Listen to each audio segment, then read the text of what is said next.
dangaus skliautas prie pat Alytaus miestų yra ypatingas. Ypatingas tuo, kad turi didžią praeitį. Ir aviacijos švente Alytus ore šį savaitgalį bus pažymėtos 3 sukaktys.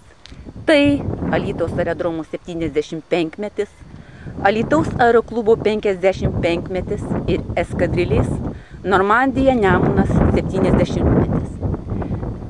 Būtent šiame aerodrome 1944 metais stovėjo garsaus prancūzų pulko Normandija Nemunas naikintuvai.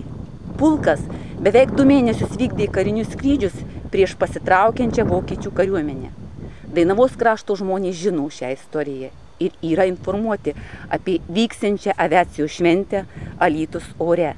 Tačiau prieš pat šventę bus organizuojamos akrobatinių skraidymų varžybos Normandijos Nemuno taurėms laimėti.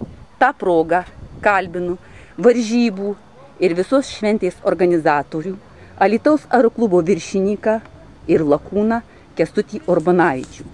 Kęstuti, kokio lygio minėtosios varžybos bus ir kuo jos panašios arba kuo skirsis nuo tų, kurias organizavote prieš 10 metų?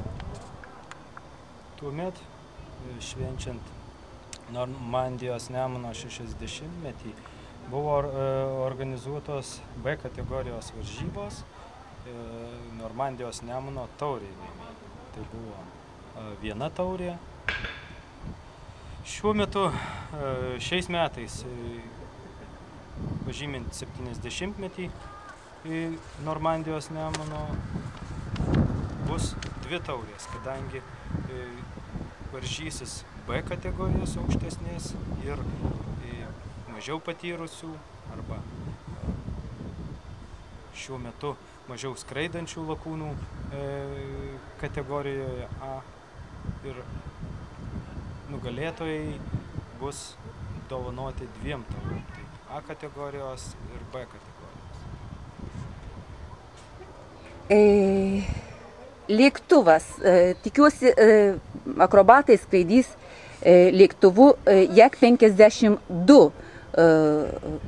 Kas jis per paukštis ir ką įdomaus apie jį galėtų sužinoti visuomeniai? Lėktuvas Jak-52 tai yra rusų gamybos dvivietis Jakovlev kompanijos lėktuvas, masiškai pradėtas gaminti 79 metais. Šiuo metu lėktuvas vis dar yra gaminamas Rumunijoje, kompanijos Aerostar. Iš esmės su šiuo orlaiviu užaugo ir toliau auginama sportininkai, taip pat pasaulio šalių sportininkai, akrobatinio skraidimo meistrai. Atsitiktinai yra organizuojamos net pasaulio akrobatinio skraidimo varžybos kategorijoje lėktuvų Jak-52. Metų pabaigoje, gruodžio mėnesį, tokios varžybos kaip tik vyks Pietų Afrikos Respublikoje. Taip pat šio lėktuvo prototipą turiu svarbių naujienų mūsų istorikams, tyrinėtojams. Rengdamiesi aviacijos šventei, tvarkydami teritoriją, radom ir atkasėm Antro pasaulinio karo laikų lėktuvo Jak-1 propelerį. Šis monoplanas buvo vienvietis naikintuvas ir naudojamas buvo Antro pasaulinio karo pilotų mūšiams. Jis pasižymėjo manevringumu, buvo greitas ir gerai ginkluotas, o svarbiausia patikimas ir lengvai prižiūrimas. Dėl to pačioje pradžioje Prancūzijos eskadrilė Normandija Nemunas buvo apginkluota būtent Jak-1 lėktuvais ir skraidė šiame aerodrome, vykdė karinius skrydžius. Kokiais orlaivių tipais pastaruoju metu skraidoma jūsų aerodrome?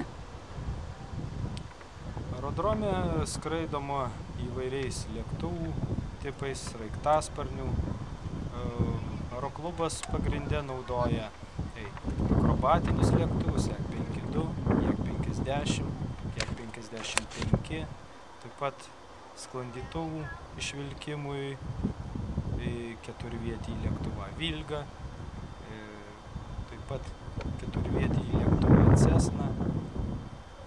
Pagrindiniai yra šie lėktuvai, kuriais skraidoma aeroklube.